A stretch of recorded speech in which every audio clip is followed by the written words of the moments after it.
Good afternoon, everyone, and thank you so much for joining us for this second webinar in our series on unpacking the root causes of casework.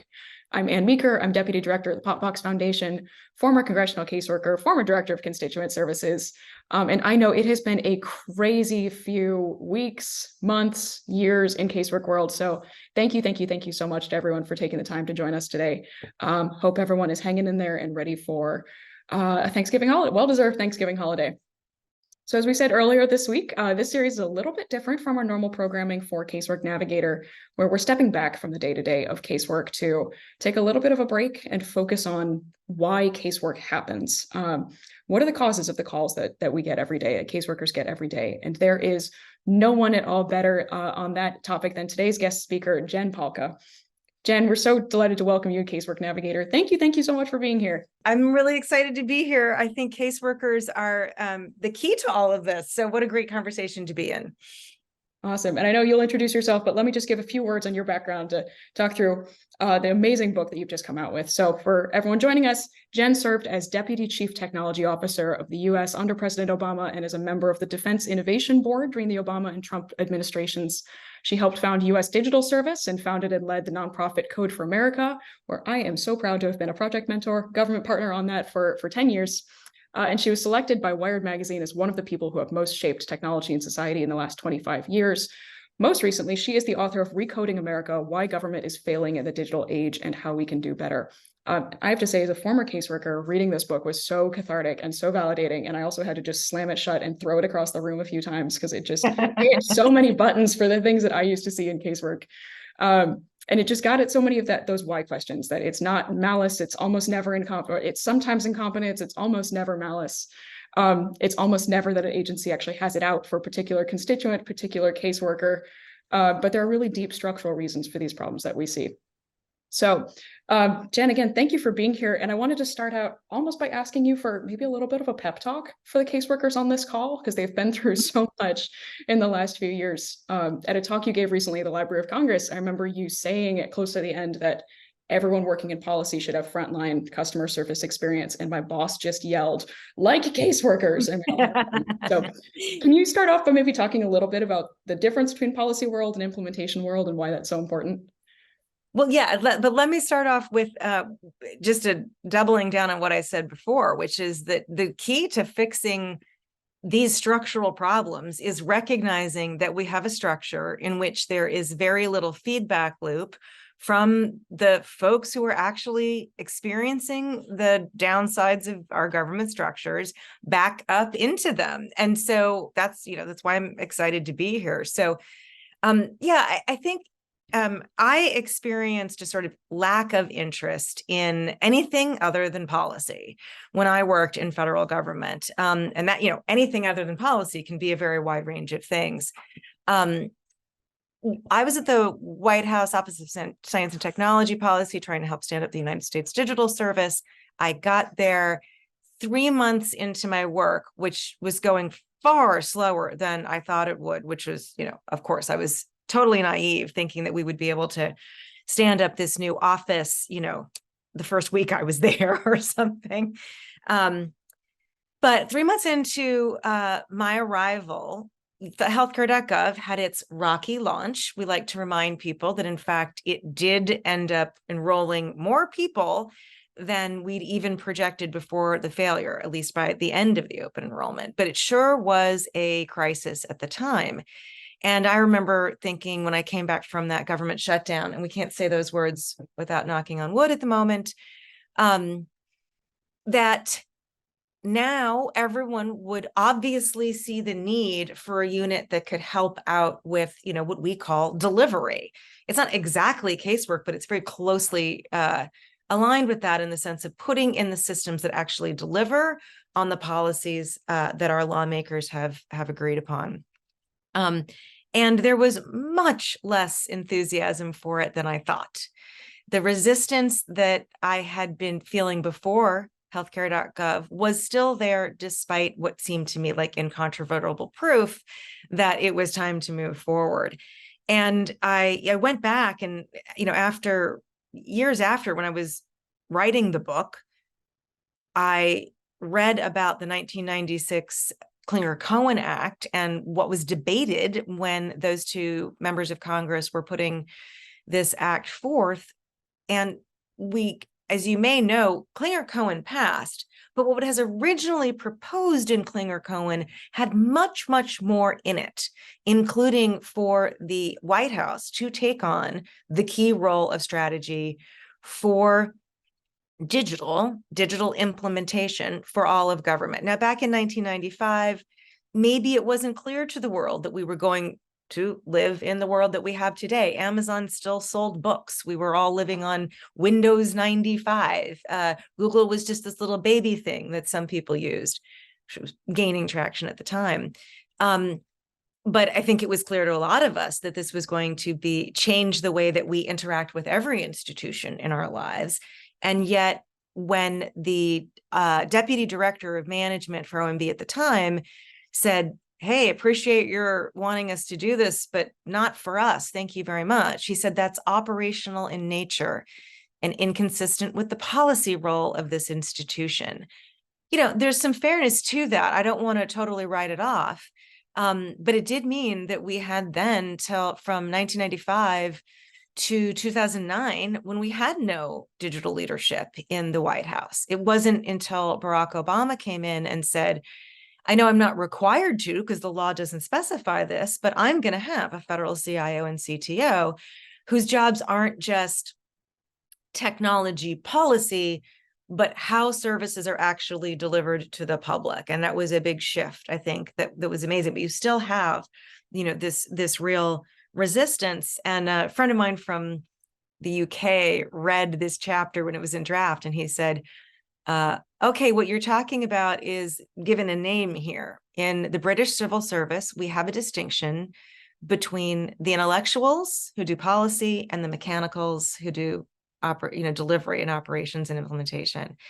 And those words sound distasteful to us, but that is, unfortunately, I think, the thinking behind it. And when you're not in touch with the actual outcomes of the policies you pass, because you don't know how the human beings on the ground are actually experiencing it, you lose most of what has made the good things in our world, the convenient things in our world work, which is a feedback loop. You know what's working and you change. We have a one-way structure, not a feedback loop. And caseworkers, all the knowledge that you have about what's not working and what is working for people at the ground level of policies is 100% the key to fixing them, along with creating structures that can listen to you. Yes, absolutely.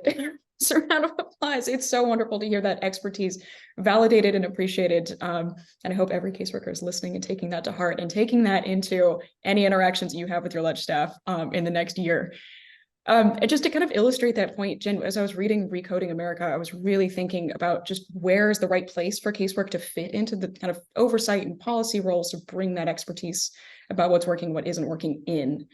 And you mentioned just that kind of ground level understanding of what is the experience of interacting with these programs.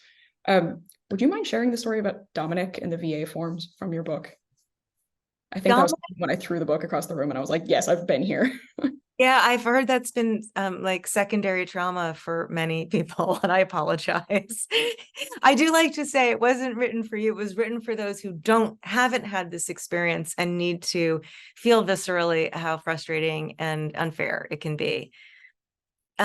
This happened to a team that I wasn't on, but the sort of nascent VA digital service team was growing alongside my work at the White House. And so my colleague Marina was running this team. And she wanted to take a look at all the forms that veterans were supposed to use, find them, at least at the start, just put them all in one place. They were scattered across like 3,000 different websites. But in doing that, two of her colleagues just said, well, we're going to have to test them to see if putting them somewhere is any good.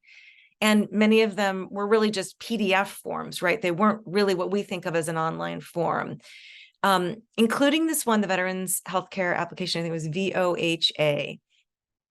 And the thing that they did that seems tiny, but is so valuable, is that they didn't just test it on their computers in the VA. And by the way, just to further re-traumatize you, Anne, we had a presidential innovation fellow that year at the VA who couldn't test it on her VA computer because 8 months in, she still didn't have a VA computer. But Molly, that wonderful, persistent and courageous service designer, didn't give up. But she wasn't the one on this. It was a woman named Marianne who opened it up on her laptop at home, tried to load this form, didn't work. Went and tried to do it on a mobile phone, certainly didn't work there. Went to the library, doesn't work on the library machine. And went to Marina and said, well, we've got to fix this. They went to VA management and said, this form doesn't work. And the VA management said, well, here's the thing. There were a set of requirements, and we have paperwork showing that all of those requirements have been met. So technically, there's nothing wrong here. And I did remind me of that hysterical moment in what's the show? Anyway, anyway, I'll skip that point because I haven't had enough caffeine yet. But this sort of insane, like it has to work. The paperwork says it works. So Marianne and her colleague Emily Tavellarius go out and well, first they go to Office of Personnel Personal Correspondence or Presidential Correspondence, and they get the set of letters from veterans who are complaining about not getting their health care. They find one who happens to be in the area. They call him up, ask him to meet, and they have him illustrate how it doesn't work and talk about how many times over the course of the past 5 years, he has tried to do this. And it's just screen capture of him on the computer and audio, sort of a classic user research technique. They're not, they're very careful about how they prompt him. So it's really his voice. They take this screenshot and audio, and Marina finds a way to make sure that the deputy secretary at the time, Sloan Gibson, sees this. And it's such a heartbreaking video, him talking about how many times he's tried to make this form work, that it really captures Sloan's attention. Now, the thing you need to know, of course, is why did it work inside the building but not outside the building? It's those requirements. The computers in the VA are set up with a very specific combination, outdated combination of Internet Explorer and Adobe Reader. The likelihood that any computer outside that building would have that same configuration is incredibly low. So they couldn't see it inside the building, but outside, almost nobody could use the form. And it was bringing Dominic and his experience to the table, his voice, his humor, his clear sense of betrayal, and yet somehow able to continue to engage effectively with this team, that broke open the opportunity to redo the form and really, in many ways, sort of set the VA off on a journey of transformation that they are still on today, which is incredibly, it's incredibly hopeful. They still have a long way to go, but what the VA has done is truly inspiring. Definitely. Yes, I think every caseworker in the world has had a similar experience, and it's so nice to hear about that it's worked. And I wanted to ask you about oversight, because I feel like that's kind of the logical place where some of these casework stories go. I mean, we just had this big SSI, SSDI hearing in House Ways and Means where the chair and a few of the members were sharing stories from their casework team, from their district, of constituents who'd had these terrible experiences in the SSI, SSDI application and appeals process. But there still sometimes feels like there's this disconnect between the kind of, and you talk about this in your book so beautifully, I wonder if you can expand on this, and if the outcome framework that folks focus on in those hearings versus the process framework and the compliance framework that the people in the agencies are stuck in. Can you expand on that difference a little bit? We all know that civil servants are stuck in an accountability trap. Their careers depend on them being able to prove that they have followed established process but that process is often in deep conflict with the outcome that we expect to get out of it. I can give you an interesting example just from today. That same person, Marina, sent me an email. Apparently, we have no idea, the feds have no idea how many driverless cars have hit pedestrians. Why don't they know? Because the form that you use at the National Highway Transport Safety Administration, the form that they use requires you to put in the VIN of the car, the vehicle identification number. You guys ever done that? It's like a 20-something character thing. It's only on that tiny little piece of metal on your dashboard. Almost nobody who has been hit by a car has the VIN number. They may have the license plate, they may have the make and model, they may have some identification, but nobody has that. Now, it's easy to blame the folks at the Transportation Safety Administration for not updating the form, but anybody here know why they haven't updated the form? And you want to guess? There are so many ways to go. Tell us. The Paperwork Reduction Act. You can't just update a form. You've got to go through a couple-year process. And OIRA's got you in a backlog. When they get to you, they're going to ask you a whole bunch of questions. Are you sure you don't need this VIN? Well, in the meantime, driverless cars are pretty new. Like, we are missing years of data collection that we need now. Having that data collection later is actually not going to help us very much. We will already have made those regulatory decisions without data. But I think that is part of what happens in oversight, is that we look at the bad outcome and we don't look at the law and policies and requirements and processes that have driven from those and say, these need to be removed in order to get that outcome. In fact, what we say is bad outcome, let's layer on more policies and procedures, which just further constrains the agencies from able to do what they want and gives public servants a bad reputation. Definitely. And I think that starts to kind of maybe take us toward how do we do oversight in a way that is implementation focused? It sounds like we have a couple pieces there. There's like the connection to the constituent and their experience, and then there's a kind of reductive attitude instead of adding more. Is there anything, I know you went through the hearings with healthcare.gov. Is there anything else that you would suggest if you had a magic wand for how oversight hearings work differently, how caseworkers can contribute there?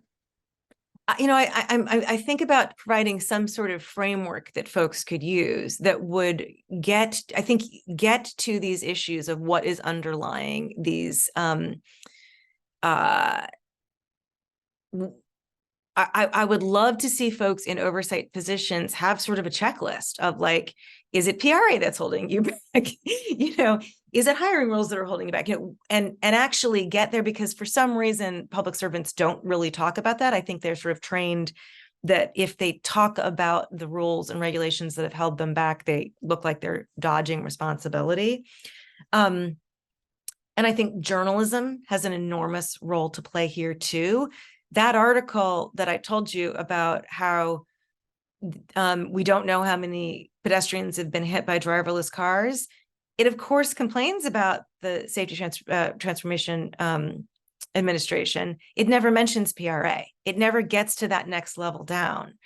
One of the big things I'd like to see in oversight, besides just getting one level down and having actionable outcomes from oversight hearings that are not just about what that agency did wrong, but what we could do in the future to free that agency up to be outcomes oriented, is also that we spend none of our time in oversight, really, or very little, elevating what's right. So public servants know 7,000 ways that they can get in trouble. They know almost no ways that they can get celebrated. I mean, certainly they may be able to get, they may be able to advance in careers. Maybe there's a promotion for them. Maybe there's a raise. But it's very small compared to the cultural effect, I think, of celebrating public servants who do good work. So at the end of my book, I spend really 3 chapters on a woman named Yadira Sanchez. It's not just her, it's her team at the Centers for Medicare and Medicaid Services, who to me is the kind of public servant that Congress wants and has no idea that they make it impossible to be Yadira. She is somebody who takes a lot of liberty in interpreting the law and policy that she is supposed to implement. And she interprets it in ways that get to the outcome that Congress intended. So really getting to the intent of the law, even if it means a little bit of flexibility in interpreting the letter of the law. And every conversation I've had with a member of Congress, particularly staffers, they think that's great, but something is getting massively lost in translation where the bureaucracy thinks that's incredibly dangerous and she's going to get fired or jailed. I won't go into the long examples unless you want to go back to one of these of how Yadira does this, but to give you a small example, she has this very positive outcome with the law after healthcare.gov or after the ACA. MACRA, which is implemented as the quality payment program. And because she makes a lot of very bold choices in which she refuses to sort of be just in the delivery lane, but have a view on how to interpret the law and policy, they ship a program that's on time, under budget. And while they're expecting doctors to be furious, this is Medicare, instead they're calling the line saying, something must be wrong. I'm on the wrong website. This is too easy to use. This can't be Medicare. So she has this really great outcome. But the example I'll say at the end is the next thing she's asked to do is provide quarterly data extracts of pharmaceutical data. And she's like, great, I could do that. It takes 9 months per our current procedures to package up and validate data. And the ecosystem partners who want this will get it a snapshot, 9 months delayed at huge cost. Or I can make an API, an application programming interface, that'll cost a little bit more upfront, but the marginal costs over time are almost nothing. And everybody who needs that data will have real-time access to it, which is far more useful to them. And so she just goes and does it. But, when risk-averse folks hear that story, they were literally concerned that I was going to get Yadira fired for telling this story because she didn't do exactly what Congress said she should do. She did what Congress intended, and she had to empower herself to interpret their words to get a better outcome. But she's not been fired. She's revered, right? But what Congress, I think, doesn't realize is if they want to create more Yadiras who get exactly the outcome that was intended at a lower cost, instead of following the letter of the law and getting a poor outcome, they're going to have to create an environment in which there is a celebration, a mechanism by which we uplift that kind of behavior instead of spending all of our energy finding this little thing wrong here and that little thing wrong here and that little thing wrong here. I hear constant complaints about bureaucrats being risk averse. And I'm like, did you think there was going to be any other outcome from the system that we have today? It is 1,000% designed to create risk aversion, and it could be designed differently. That's amazing. And we've had such a similar conversation in one of these conversations before when we were talking about agency relationship, caseworkers' relationships with agencies. So this is one place where I hope caseworkers can kind of lead the way for the rest of their congressional colleagues, because we've talked about how do you recognize great agency folks and how it's a little scary to say, my boss wants to phone the great person who's been such a wonderful asset for our constituents because they've been a great asset because we know they're finding that gray area. So we don't want to get them in trouble, but we do want to encourage them to stay there.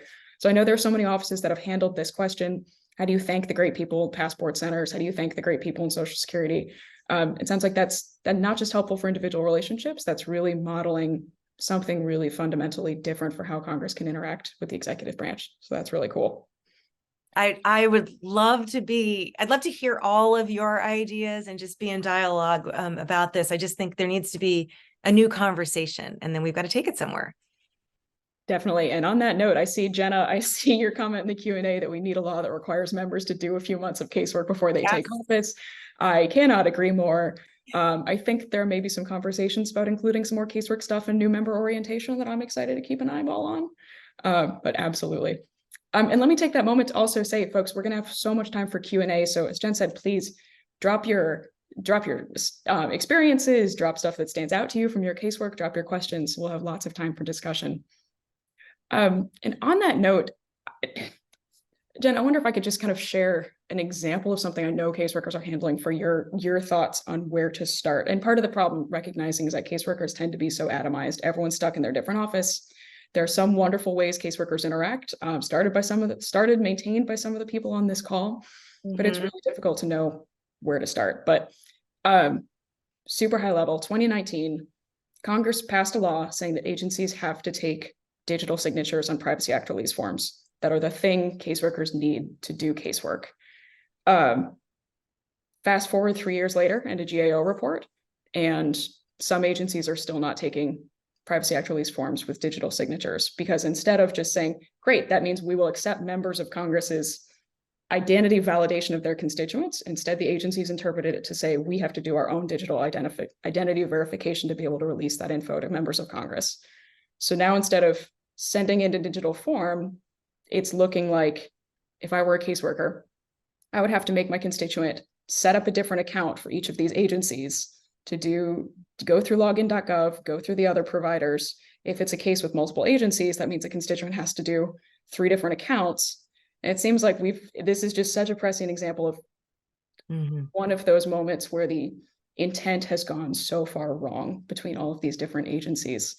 So I know that you were part of the team that rescued healthcare.gov. Just how do we rescue something where it seems like the intent has gone so far down the wrong road and there is no Yadira there to lean on to rescue it? I wasn't part of the team that rescued healthcare.gov. I was in the White House at the time, and my boss went and rescued healthcare.gov. And I think the most valuable thing I did was like bring them food and water at times, but I was around for it. And I feel like it imprinted on me a lot, but others deserve the credit for that. And in fact, Yadira was part of that team, and I didn't know her at the time. These interagency ones are really hard. I mean, the only answer I have, because anytime you have an opportunity for lots of different agencies to interpret something in a variety of ways, the intent of the law ends up getting, written over because from the caseworker's perspective, you were expecting this to fix it for everybody. We see that pattern over and over again. My framework for it, my language for it is just maximalist, rigid, most risk averse interpretation of law and policy. And that is the thing you can see everywhere. You see it in your case. You see it in FSMA. Hold on. Sorry, I think I'm getting a cough. Federal Information Systems Management Act, which has 300 security controls that an application can use. It's meant to be a menu from which folks in agencies can choose, but leadership, including lawyers and compliance officers, say there's no way we're signing off on anything other than all 300 of them, which does not make an application more secure. It makes it less secure because you're not spending the time on the ones that matter. And so you get the same pattern I always were, which the intent of the law through the implementation becomes the reverse of the intent.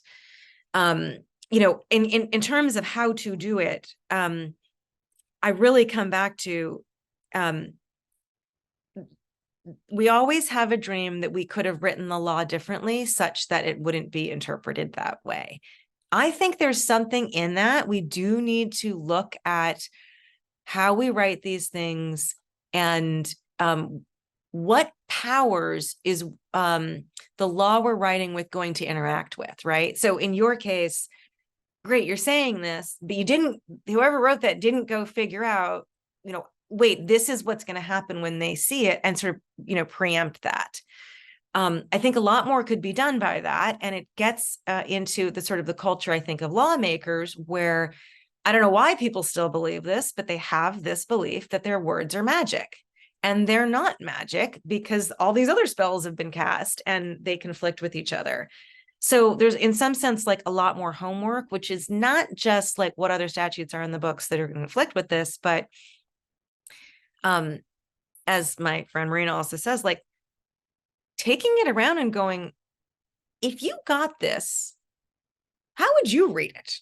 It's actually it's sort of the legislative version of user research, right? Like before you pass it, can you figure out what's it gonna look like by shopping it around a little bit and saying, oh, but you're gonna hear, I'm saying this, but you're gonna hear this. There is some progress I think we can make by having legislators think much more deeply about the implementation of their laws than the words in their laws. But I don't think that's going to get us all the way. You're still going to have to deal with that risk-averse culture. And I'll give you my only real answer to this, which is that legislators now think of themselves, I think, as gardeners, in the sense that their job is to plant seeds. That's their laws or bills. They pass, great. The seed has been planted in the ground. What grows should provide shade or flowers or fruit for the public. And that is how we succeed in lawmaking. And of course, I think my book is all about those seeds that don't grow or grow into something that's actually harmful. And it's because that the metaphor is incomplete. Gardeners don't just plant seeds, they tend the soil. And they weed out, the things that have been planted earlier. So there's sun and water and nutrients and taking stuff out, not just adding. And the culture of government isn't going to change until we're tending that soil. In some ways, the culture and the people of government are the soil, though I don't think that public servants always love that they're like the dirt in the metaphor. You can play with the metaphor in different ways. But I think until the public demands that of our elected leaders, we're not going to start getting it. They are going to need to hear questions from folks. If they're asking for your dollar or your vote, are you asking them about their full role as a gardener, their weed pulling role and their soil tending role?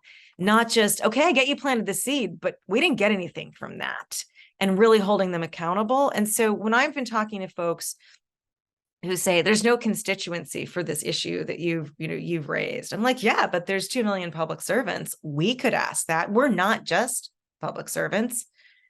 We're also voters. We're also members of communities. And we could all do a little bit, I think, to shift the expectation of what our elected leaders and appointed leaders are supposed to do. Like, what is their job?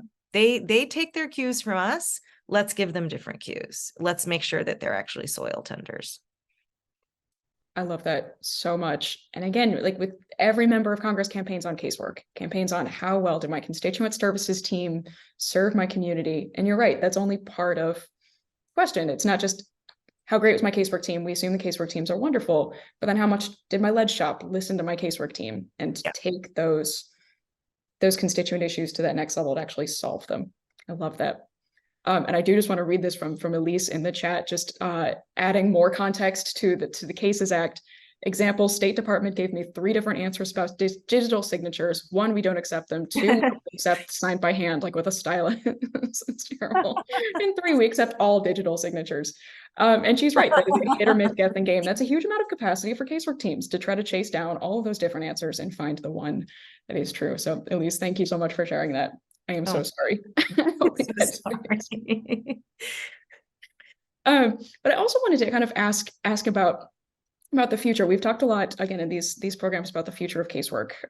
Where is this going? And we hope that it's going in right directions with implementation specialists coming in, fixing oversight.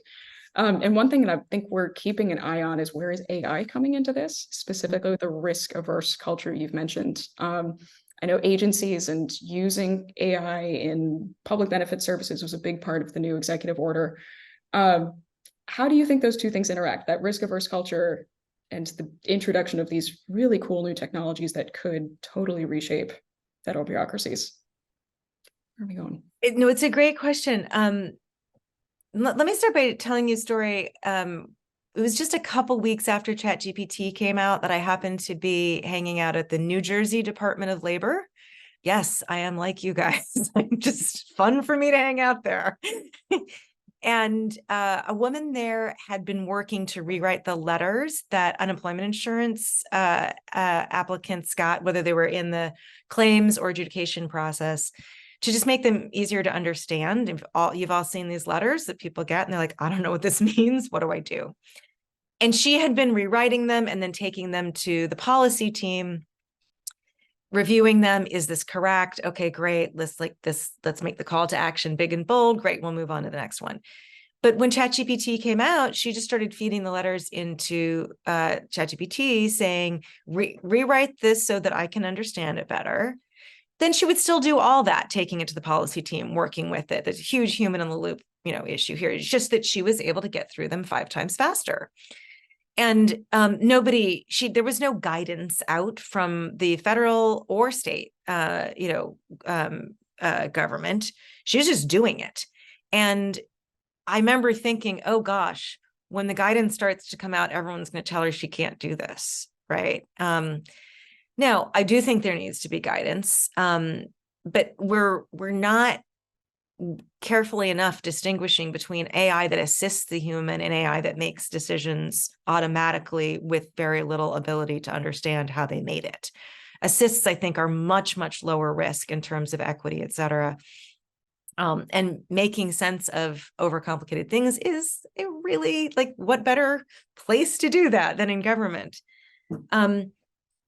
My worry, though, is that we're going to say that AI is great because now we have this incredibly complex set of things, again,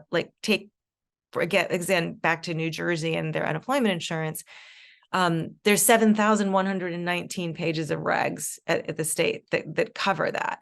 And during the pandemic, when they were behind on their processing, not as badly as most states, thank you, because they have a fantastic team there.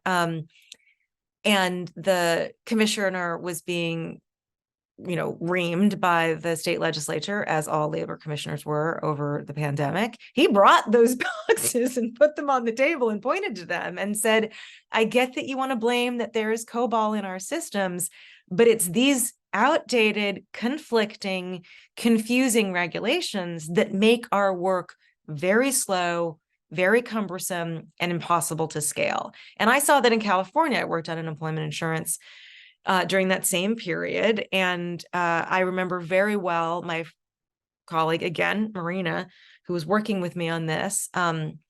She was sitting with the claims processors and trying to figure out what the levers would be to clear this backlog that turned out to be 1.2 million claims that hadn't been paid for months. People on their last packet of ramen, really needing their check. And one of the claims processors that she was asking questions of kept saying, oh, I'm not quite sure how to answer your question. I'm the new guy. Let me defer over there. I'm the new guy. And she finally said to him, well, how long have you been here? And he said, oh, I've only worked here for 17 years. The guys who really know unemployment insurance processing, and I am not talking about the technology, I am talking about claims processors. He said, those guys have been here 25 years or longer. And by the way, they're still spinning in with a bunch of questions because of all the changes that came down during the beginning of the pandemic with PUA, et cetera. You guys know way more about this than I do, I'm sure. And yeah, it's impossible to scale up your staff when it takes 17 years to learn how to do it. And by the way, it's not just that it takes 17 years, there's a whole bunch of statute and law in there that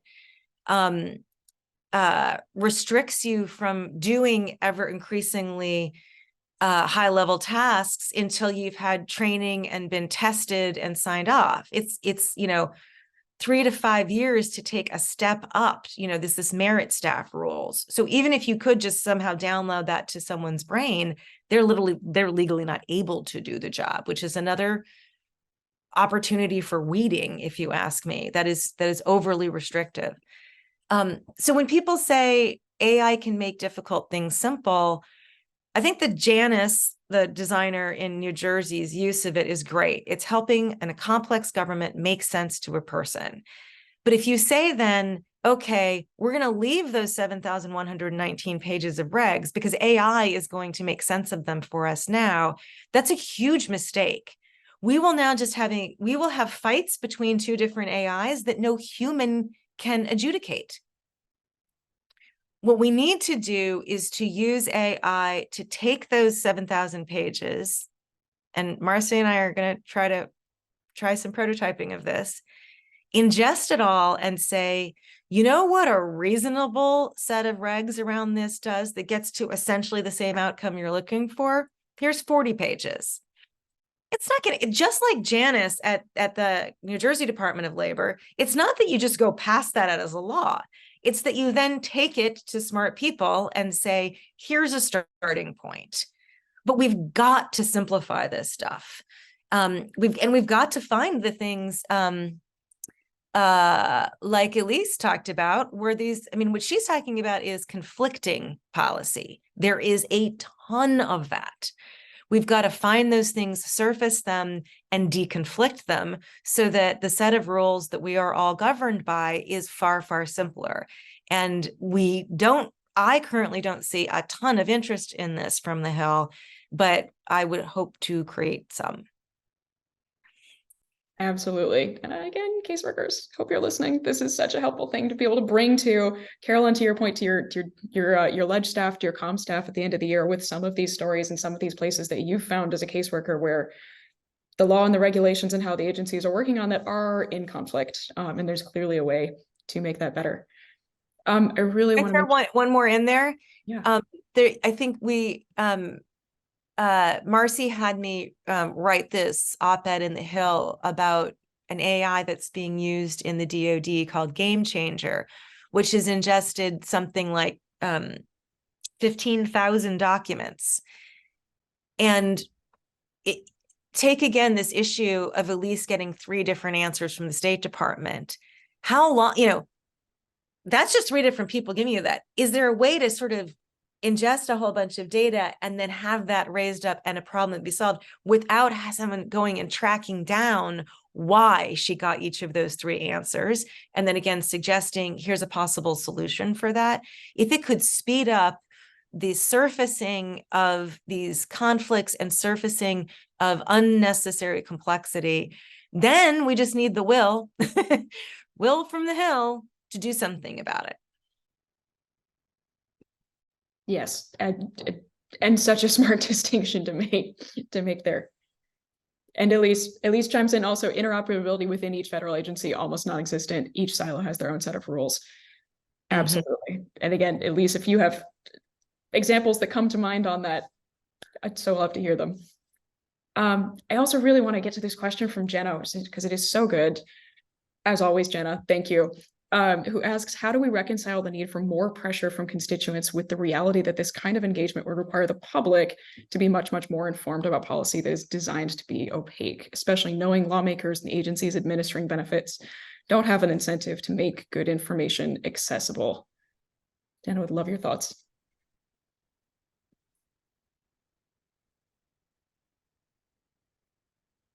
I'm trying to understand the question. So you're dealing with the nuances of complexity and you're getting feedback from the public saying this isn't working. And what I hear you saying is somehow they're expected to understand all the nuances of the complexity in order to engage. Is that the question?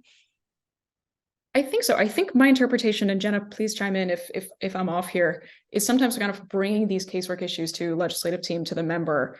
We hear, well, that's, you know, my constituents don't care about that. My constituents won't understand what I'm doing if I'm deconflicting federal regulations instead of, to include a rude example here, instead of naming a post office where there's like a clear and tangible local benefit.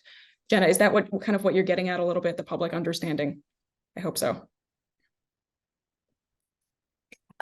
Yeah, I think that's a fantastic question to which I don't have an answer other than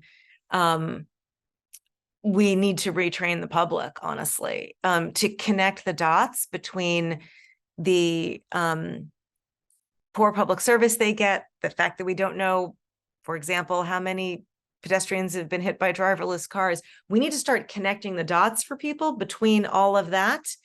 And I think it needs some branding and it needs a name. And I think a couple of members of Congress, in my dream world, we start to get members of Congress who find the words to this that has some sort of branding for it. And they say they're that kind of candidate or they're that kind of elected. It may be different on the left or on the right. I always say when I talk about like gardening, it's like,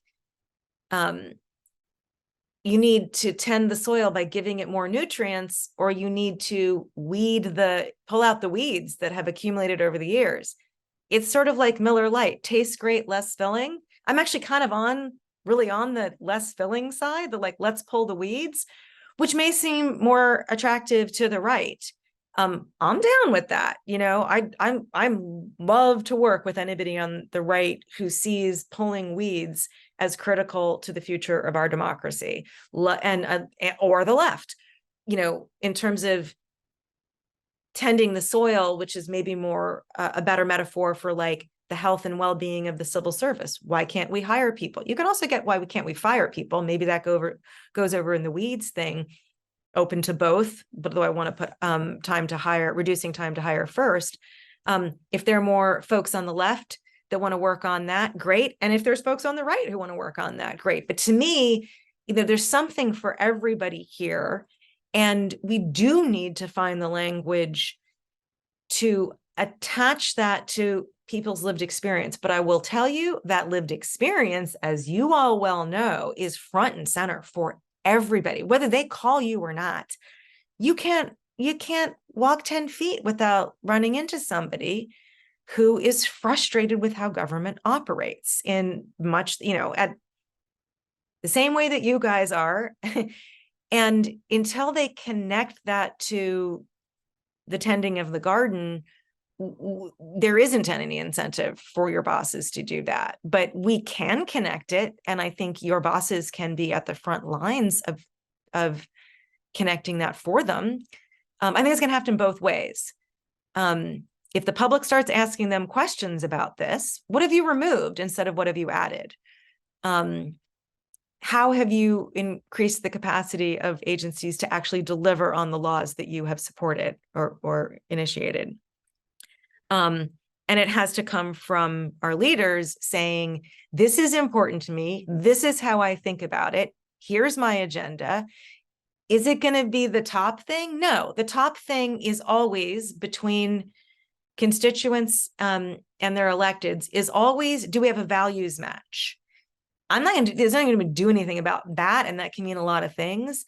But the reality is that if I support a leader who has a match in values with me, but doesn't deliver on those values, why do I even care? I mean, I increasingly am, frankly, mad as hell kind of thing. And I'm like, I don't care how whatever you are. I just want to see the work get done. And I think there's a lot more people like me than the conventional wisdom allows for. And I think that the political consultant, industrial complex does not give this anywhere near as much credibility and attention as it should. They're still talking in frames that they feel like they've tested over the years. Fine, but walk outside. This is what people want to talk about. You do have to lead, though. It's not, you can't follow right now. You have to lead. You have to come up with the framing. You have to tell the stories, and you have to say, this is important to me. And then you have to connect it back to the values. And can I actually dig in on one piece of that? I think is so. I remember having the experience a few times of so I was Social Security was my primary bucket as a caseworker before I went to VA, and I remember going to go talk with people in the Social Security field office, and they're working on their COBOL computers and saying, guys, off the record, I'm not here to be an asshole from Congress. I'm here to ask, like, what can I tell my boss that you need? Yeah. And even with those frontline staff, the thing that I'd hear is funding. We need funding. And I think so many of these modernization questions just end up down that rabbit hole. That SSI, SSDI hearing a few weeks ago ended up in, the problem is outcomes and the problem is the kind of modernization of the bureaucracy, but it devolved into, well, do you need more funding or not? Or why don't you need more funding? You have any advice for kind of rescuing that conversation from, I'm curious, your views on the role of funding in all of this. How do we keep foundering there? I think that that's a poor answer. And nobody believes it. You can tell. I read a couple articles in the Post about that, and it's not said, but it's implied that it's just an insufficient answer. If you haven't spent the money we've given you before, why would we give you more? Obviously, they do need money. I would say a couple of things. Michael Bloomberg had a good line on this the other day. We conflate the budget to do something with the capacity to do something. And we have to start saying that. I don't want to be known for starving agencies of funding, but I do want to be known for that is an insufficient conversation. I want to give you the funding and I want you to have the capacity to deliver on it when you have the funding. So funding is one of the areas I'm going to be working on next year. I would invite any of you to come talk to me about it. There's a obviously on specific to tech projects, which is not everything, but yeah, when you're talking about tech modernization, which drives a lot of things, we have a very broken model of funding. We have a big bang modernization model. Looking at the time, I have 10 or 15 minutes on this, so I'll narrow it down a little so we can get maybe one last question in. But two things. Our friends in the UK say teams over tech. What they really mean is we spend giant sums of money on capital expense without having the appropriate operating expense. In other words, why give Deloitte $200 million or $2 billion when nobody inside knows what we're even asking them for? Because all we have is a procurement team without any product vision. That fails every time. You need to make sure that when you're appropriating money, that you're appropriating the proper number and kinds and roles of people in that agency to be able to deliver on that. And that has to be, you should talk about that before you ever talk about how much money you're going to give Deloitte. Sorry to pick on Deloitte. I don't have anything against Deloitte. Some of my best friends work at Deloitte. But they do have a track record of taking, Lockheed, whatever. They have a track record of taking tons of money and not delivering. And it's not entirely their fault. It's the fault of how we fund these things. Second, no project in the public or private sector works well when your funding, it looks like this. You have a few people on it for a while, it gets appropriated, you staff up hugely, you spend a couple years developing it, and then it drops off and now you have O&M. That is simply not a recipe for success. And as my friend Dave Guarino says, Google didn't fire everyone once search started working. So the curve looks, and I don't know if I'm reversed or not, the curve of a normal project that works, or rather a product, not a project, is you get a small team, they work on it for a while, you see where they're going, they have room to learn. They're not delivering on 7,000 requirements. They're delivering on a small set of user needs and getting the requirements as they go. And you add staff over time. Now, the other thing that I think is critical about this, because everyone's like, well, we can't just have staff on this all the time. That's too expensive. It is not. It is far less expensive because why?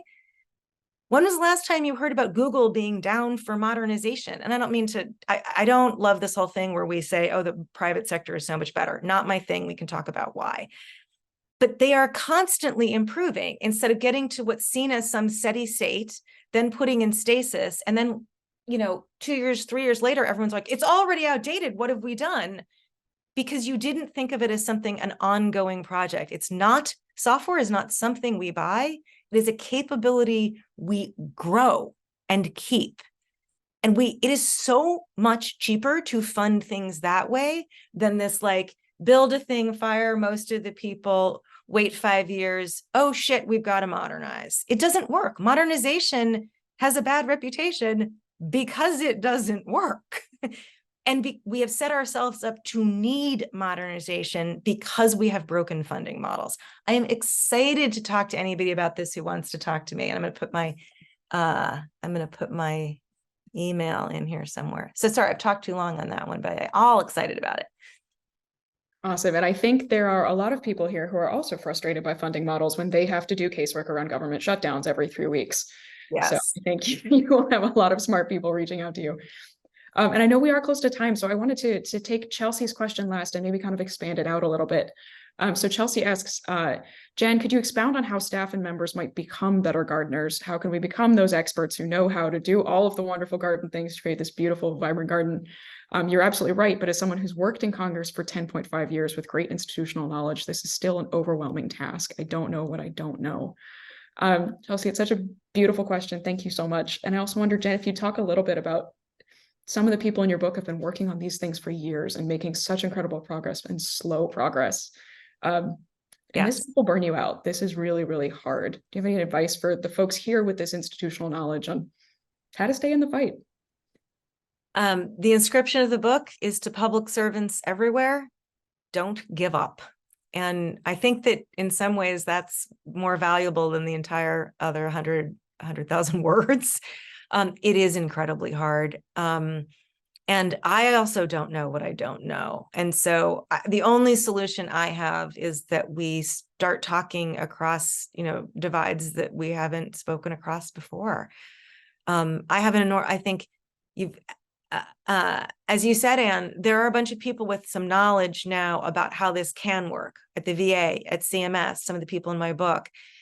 And there are folks that you guys who see the other part of it. We're all touching this elephant, and we need to get together and describe to each other what we're seeing, and then start educating other. We need to put a more coherent theory together that isn't just like the theory of digital services and the theory of casework and the theory of legislative, council or whatever. But those conversations there's not been room for them. My big goal is to create room for them.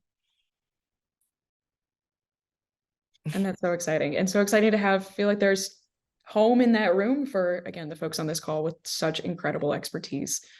Jen, thank you so much for taking the time to join us. This has been such a wonderful conversation. We really appreciate all of your work here around the book. Everybody go read Recoding America. It is fantastic. Treat your copy better than I have mine. No, rip it up. I'll give you a new one. And the audiobook is fun. Audiobook too, because then you can do it while you're weeding your garden. Amazing. So Jen, thank you again. And folks, just a reminder, we have one more webinar in this series next week with Professor Don Moynihan from Georgetown on administrative burden. This whole series has been an excuse for me to talk to my heroes, so I'm just delighted by this.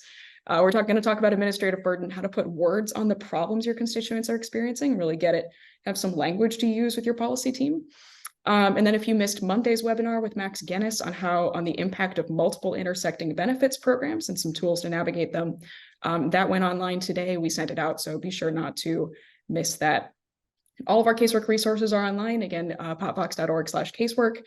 I am here for questions. I am here for suggestions. I am here to route any wonderful stories about your experiences with federal agencies over to Jen or over to anyone else who may find them helpful. So please don't hesitate. I am Anne with an E at popvox.org or casework@popvox.org. And I am Jen at Pahlka.com. If you want to reach out, you can go through Anne or just directly to me. I would love to engage. I feel very honored to be included today. Wonderful. Jen, thank you again. Thank you everyone so much for joining. Have a wonderful rest of your day.